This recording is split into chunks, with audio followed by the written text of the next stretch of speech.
Hello students, आज की इस वीडियो के अंदर जो कि वीडियो नंबर सेकंड है, chapter first of class 10th real number second video है, जिसके अंदर हम बात करने वाले हैं फर्दर टॉपिक की। पहले इंट्रोडक्शन हम कंप्लीट कर चुके हैं, आधा इंट्रोडक्शन कंप्लीट हुआ था, एलसीएम एचसीएफ तक हमने पढ़ा था पिछली वीडियो में, यानी कि कल। आज हम कंप्लीट करेंगे हमारी थ्योरम और कुछ इससे रिलेटेड क्वेश्चंस करेंगे। ठीक है, तो चलते हैं वीडियो की तरफ। उससे पहले अगर आपको वीडियो अच्छी लग रही है, समझ में आ रही है पहले की वीडियोस देख के, तो प्लीज़ चैनल को सब्सक्राइब करें, लाइक करें और अपने ऐसे दोस्तों के साथ शेयर भी ज़रूर करें। तो let's get into the video. Theorem लिखी हुई है, let p be a prime number. P एक नंबर है जो कि प्राइम नंबर है, ठीक है, कंपोजिट नहीं है, प्राइम है। If P divides A square, वो नंबर जो कि प्राइम नंबर है, अगर वो किसी भी नंबर जो कि ए स्क्वायर के टर्म में लिया हुआ है उसको डिवाइड करता है, तो पी उस ए को भी डिवाइड करेगा, जहाँ पे ए पॉजिटिव इंटीजर है। ये तो बुकिश लैंग्वेज है, हमको समझना है हमारी लैंग्वेज में, तो हम समझते हैं हमारी लैंग्वेज में। कहने का मतलब ये, एक रैंडम एग्जांपल उठाते हैं, ठीक है। मैं बोल रहा हूँ 5 जो है वो डिवाइड करेगा 25 को। 25 क्या है?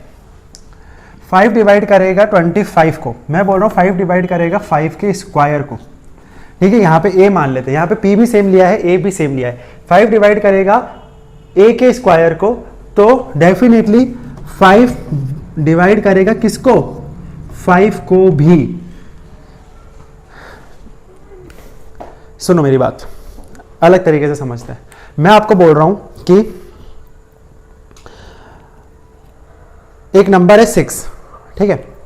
6 की टेबल में 36 आता है और 36 स्क्वायर है 6 का, तो यार 6 जो है वो 6 को भी तो डिवाइड करेगा। मैं बोल रहा हूँ 6, 12, 18, 24, 30, 36। और आपको पता है कि 6 इंटू 6 36 होता है, यानी कि 6 का स्क्वायर भी 36 होता है। 6 की टेबल में अगर 36 आ रहा है, तो 6 की टेबल में 36 आ रहा है, 6 बार आ रहा है, तो वो 6 उस 6 को भी तो डिवाइड करेगा, 6 अपने आप को भी तो डिवाइड करेगा। अगर लिखा जा रहा है 6 डिवाइड 6 का स्क्वायर 36 मतलब की, है ना, तो 6 डिवाइड्स 6। क्लियर है? यहां तक समझ में आया? ठीक है।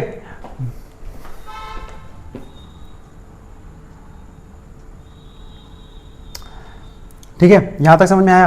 अब इसी में हल्का सा चेंज करते हैं क्वेश्चन को, थोड़ा सा चेंज करके प्रॉपर थ्योरम तक पहुंचते हैं, ठीक है। अभी हम लोगों ने सिर्फ इतना समझा है कि 6 अगर 36 का स्क्वायर को डिवाइड 6 अगर 6 के स्क्वायर को डिवाइड करे तो 6 अपने आप को भी डिवाइड करेगा। लेकिन अब अपन इसकी थ्योरम को प्रॉपर लिखते हैं। एग्जांपल लेते हैं 3 डिवाइड्स 36, ठीक है। 36 क्या है? 6 का स्क्वायर है, तो 3 डिवाइड्स 6 का स्क्वायर। अब सुनो, ये 3 क्या है? प्राइम नंबर है, ठीक है। थ्योरम के हिसाब से यही पी है, और डिवाइड आ रहा है 6 क्या है? यहाँ पे ए स्क्वायर है, क्योंकि 36 को डिवाइड करें ना हम, तो 3 डिवाइड्स ए हो जाएगा। ए का मतलब यहाँ पे क्या है? 6 है। तो अब आप देखो, 3 को आप डिवाइड करोगे 6 में आंसर आना चाहिए 12, 3 को आप 6 से भी डिवाइड करोगे तो आंसर आएगा 6। ऐसा आप कोई सा भी रैंडम एग्जाम्पल उठा लो। सपोज करो मैं उठा रहा हूँ 5 डिवाइड्स 125, ठीक है। तो नहीं 125 नहीं, 625 लेते हैं। तो 5 डिवाइड्स 625, 25 का स्क्वायर होता है, तो 5 विल डिवाइड 25 करेगा ना, 5 25 को भी डिवाइड करेगा, ठीक है। ऐसे ही अगर मैं एक और एग्जांपल उठाऊं 7 डिवाइड्स 49, तो 7 डिवाइड्स 7, क्योंकि ये 7 का स्क्वायर है, तो 7 जो है वो डिवाइड करेगा किसको? 7 को भी। 7 डिवाइड करेगा किसको? 7 को भी, ठीक है। समझ में आई ये बात? अब इसका इस्तेमाल कहाँ पे होने वाला है? जब हमको किसी नंबर को इरेशनल प्रूफ करना होगा, तब हम इस कॉन्सेप्ट का यूज करेंगे। तो अब हम चलते हैं हमारे क्वेश्चंस की तरफ, हमारे उन प्रूफ की तरफ जिसके लिए ये थ्योरम बनाई गई है। तो how to prove irrational number में सबसे पहले अगर हम एक एग्जांपल उठाते हैं, और वो है कि √2 को इरेशनल प्रूफ करो। थ्योरेटिकल चीज़ों में हम लोग पहले ही प्रूफ कर चुके हैं, तो इसको अब कैसे प्रूफ करेंगे, आओ ज़रा समझें। मैं ज़्यादा नीचे लिख लिया है मैंने, इसको थोड़ा ऊपर लिखता ना तो सही रहता। चलो कोई बात नहीं, स्टार्ट करते हैं। Proof √2 is irrational. तो सबसे पहले जिसको प्रूफ करना है ना, उसी को चेंज कर देते हैं, इससे लिखते हैं ब्लैक पेन से, ठीक है। Let √2 be a rational number, और रैशनल नंबर की प्रॉपर्टी होती है, फॉर्म होती है इसकी क्या, p/q। तो हम यहाँ पे चलो a/b मान लेंगे, √2 इज इक्वल्स टू a/b। ठीक है, पहली स्टेप। दूसरी step cross multiplication, √2b is equals to a। Cross multiply किया है, कुछ भी नहीं किया है यहाँ पे अभी तक, सिर्फ क्रॉस मल्टीप्लाई किया है। एग्जाम में ये क्रॉस मल्टीप्लाई लिख के नहीं आना है, आप लोगों को समझ में है इसलिए लिख रहा हूँ। अब करेंगे स्क्वायरिंग बोथ साइड्स। अब एक फंक्शन लगाया जा रहा है स्क्वायरिंग बोथ साइड्स। तो √2b का whole square is equals to a square, दिख रहा है ना, √2 into √2 b square is equals to a square. भैया ये √2b को कैसे करते हैं, √2b का होल स्क्वायर बराबर √2 इंटू √2, तो √2 इंटू √2 2 हो जाएगा। ध्यान रखना √a का स्क्वायर हमेशा a होता है, पढ़ा चुका हूं मैं ये। ठीक है, अब कहने का क्या मतलब है यहाँ पे, 2b square is equals to a square, 2b square is equals to a square.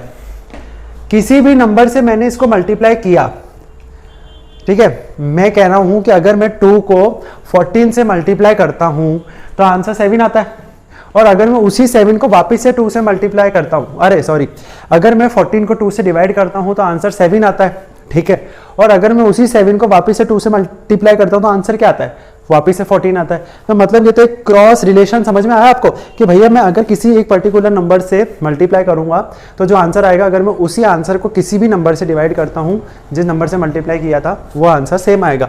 नहीं समझ में आया, यहां समझेंगे। कहने का मतलब यह है कि मैंने बोला 2 इंटू 8 16 होता है। ठीक है, अगर मैं 16 को 2 से डिवाइड कर दूं तो वापिस से 8 ही तो आ रहा है।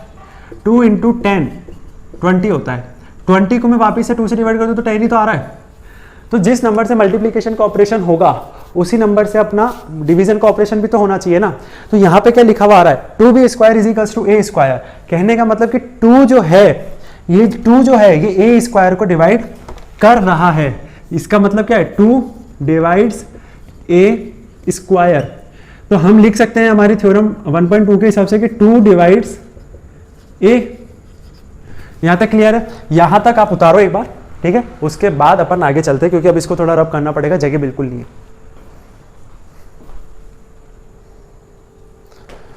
रब करने से पहले एक और चीज मैं आपको बता देता हूं, ये रह गई थी कि a और b, यहां पे a एंड b को प्राइम्स है। को प्राइम्स वो होते हैं जो प्राइम नंबर आज साथ साथ लिखे जाते हैं, या फिर जिसका HCF 1 होता है। HCF 1 होने का क्या मतलब है, वो क्वेश्चन, वो दोनों नंबर का HCF 1 होने का मतलब क्या है, उसमें कोई भी कॉमन फैक्टर नहीं है। HCF 1 होने का एक ही मतलब है कि उसका कॉमन फैक्टर नहीं हो सकता। जैसे 17 और 19 दोनों को प्राइम नंबर है। कौन कौन से, इधर लेके लेते हैं, 17 और 19 दोनों को प्राइम नंबर है। इनका आप निकाल के बता दो, कुछ मिल रहा हो तो। नहीं मिलेगा ना, तो इसका HCF 1 है। और क्या नहीं मिल रहा है यहाँ पे, कोई भी कॉमन फैक्टर नहीं मिल रहा है। अब चलते हैं आगे, तो मैं इसके ऊपर ही हटा देता हूँ यार। ठीक है, ठीक है, यहाँ तक कर दिया है क्लियर। आगे चलते हैं, ये जो लाइन है इसको रखो और इसको मान लेते हैं इक्वेशन फर्स्ट, अभी काम आएगी। अब लेते हैं 2c is equals to a। हमने क्या लिया, कोई सा भी नंबर, यहाँ पे एक रैंडम नंबर लिया है, c एक कांस्टेंट है, रैंडम नंबर है, उस a से अगर हम मल्टीप्लाई करेंगे तो हमारा आंसर कुछ आएगा। वो क्या आएगा वो आगे पता पड़ेगा। Where c is any constant, c क्या है यहाँ पे, c क्या है, c एक कांस्टेंट है। कोई सा भी एक नंबर हमने उठाया है, कुछ नहीं करेंगे, squaring both sides. Squaring both sides की शॉर्ट फॉर्म SBS होती है। तो 2c square is equals to a square, 4c square is equals to a square. ठीक है, डन है। अब मैं इसके आगे का यहाँ पे लिखता हूँ, 4c square is equals to a square. ये इक्वेशन हो गई सेकंड। पहली वाली इक्वेशन की a स्क्वायर की वैल्यू क्या है, 2b स्क्वायर, और दूसरी वाली इक्वेशन में a स्क्वायर की वैल्यू क्या है, 4c स्क्वायर। तो क्या हम a स्क्वायर को शिफ्ट कर दें, a स्क्वायर की जगह, ये वाले a स्क्वायर की जगह 2b स्क्वायर है ना, तो हम यहाँ पे लिख देते हैं 2b स्क्वायर। और यहाँ पे हम इनको शो करेंगे कि putting a is equals to a square is equals to 2b square. ठीक है, बहुत ज़्यादा सा वो अजीब सा दिख रहा है यार। ठीक है,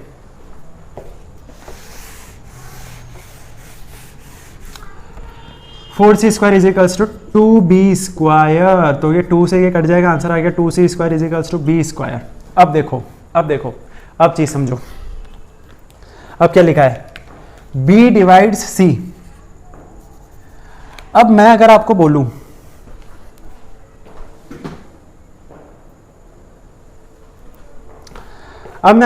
कि यहां पे 2 आ रहा है और एक वो वाली इक्वेशन थी जिसके अंदर ये आ रहा था, ठीक है, यहां पे ये 2 a को डिवाइड कर रहा था, यहां पे ये 2 b को डिवाइड कर रहा है, ठीक है। तो हम यहां पे लिख लेते हैं 2 divides b square, 2 divides b, ठीक है। अब देखो मैंने तुमको एक चीज बोली थी कि a एंड b को प्राइम्स हैं। को प्राइम्स के नंबर का मतलब वो होता है जिसका HCF 1 हो। HCF 1 होने का मतलब वो होता है कि जिसका कोई भी कॉमन फैक्टर ना हो। क्लियर है। तो यहाँ पे अगर ये भैया कॉमन फैक्टर था ही नहीं तो ये 2 भाई साहब ने b को डिवाइड किया कैसे, क्योंकि यहाँ पे तो ये c को भी डिवाइड कर रहा है। अरे यार यहाँ पे c आएगा ना, और यहाँ पे ये, तो यहाँ पे ये b को भी डिवाइड,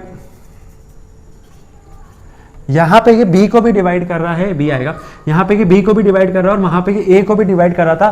तो a और b के अंदर कॉमन रिश्ता कहाँ से आ गया, a और b का कॉमन आ ही नहीं सकता था।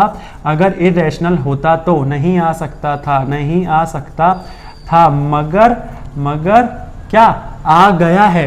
तो हम ये लिखेंगे, इसके बाद हम ये लिखेंगे कि our assumption of letting root 2 be rational was false because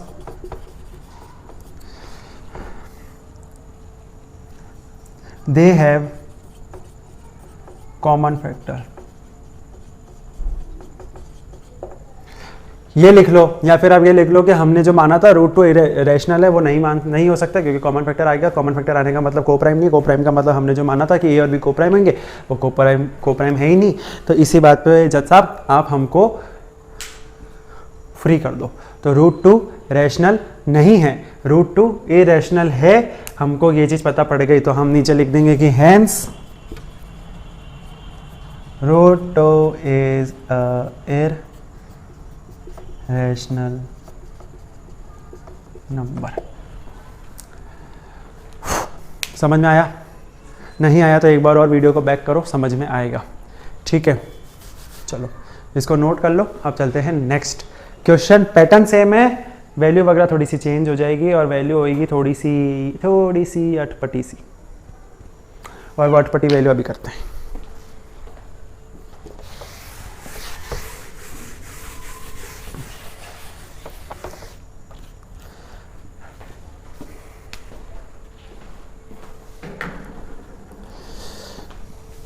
सो अब हम लोगों ने root 2, root 3, root 7, root 11, root 13 ऐसे करके जितने भी नंबर होंगे जो इरेशनल है उनको हम इरेशनल प्रूफ करना सीख गए हैं बाय यूजिंग थ्योरम 1.2। ठीक है, अब ऐसा ही एक और क्वेश्चन बनता है, वो ये बनता है कि भैया प्रूफ करो 2 + √3 इज अ इरेशनल। थोड़ा सा टफ और दिमाग लगाने वाला वही था, कि तो बहुत सिंपल है। तो इसको भी हम वैसे ही करेंगे। सॉल्यूशन है लेट 2 + √3 बी रेशनल। 2 + √3 बराबर a/b। अब क्या करें, फंस गए ये तो। ठीक है, और a और b क्या है, फंसे कुछ भी नहीं है, ऐसे ही बोल रहा हूं मैं। a और b क्या है, a और b को प्राइम है। a एंड b आर को प्राइम नंबर। को प्राइम नंबर जिसका HCF 1 होता है, कॉमन फैक्टर बिल्कुल भी नहीं होता है। ये पार्ट इरेशनल है, ये वाला पार्ट तो रैशनल है और ये दोनों भी रैशनल है, तो रैशनल साथ कर देते हैं। √3 = a/b माइनस का 2, a - 2b/b √3। ये क्या हो गया, व्हाट इज दिस, क्या हो गया ये? हमने इसको कुछ नहीं किया, सॉल्व किया है, लेकिन आप देखो ना ये क्या है, ये पार्ट रैशनल नंबर है और ये पार्ट इरेशनल नंबर है।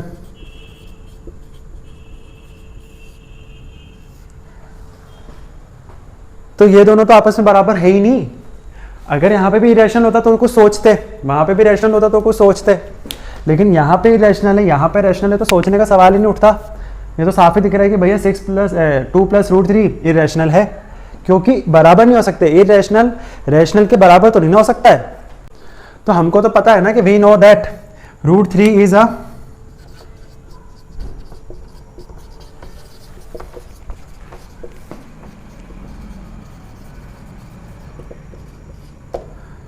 LHS is not equals to RHS, hence 2 plus root 3 is irrational। समझ में आया? ऐसे ही यहाँ पे कोई से भी डिजिट हो सकते हैं, आप उसको इजीली सॉल्व कर सकते हो। जरूरी नहीं है कि यही हो, यहाँ पे 6 प्लस रूट 5 भी हो सकता था, कुछ भी हो सकता था। तो सर इन सारे क्वेश्चन को इस तरीके से करना है। हम लोगों ने सीख लिया है कि अब root 2, root 3, 6 plus root 3, 2 plus root 5 इनको कैसे हम इरेशनल प्रूफ करेंगे। थ्योरम 1.2 भी समझ ली है हम लोगों ने, HCF LCM भी समझ लिया, प्राइम फैक्टराइजेशन भी समझ लिया है। तो चैप्टर का इंट्रोडक्शन होता है यहीं पे खत्म। कल से स्टार्ट करेंगे एनसीईआरटी के क्वेश्चन आंसर, पहली एक्सरसाइज चालू कर देंगे कल से, ठीक है। और अगर आपको वीडियो समझ में आई हो तो please like, share and subscribe करें और कमेंट में बताइए कि सही में आपको समझ में आया कि नहीं आया और कहाँ पे इम्प्रूव किया जा सकता है, ये भी बता सकते हैं आप, ठीक है। तो मिलते हैं कल की वीडियो में। जब तक के लिए आप ये सब रिवाइज करेंगे, एनसीईआरटी के क्वेश्चंस के साथ मिलेंगे कल। जब तक के लिए बाय बाय, टेक केयर, जय हिंद।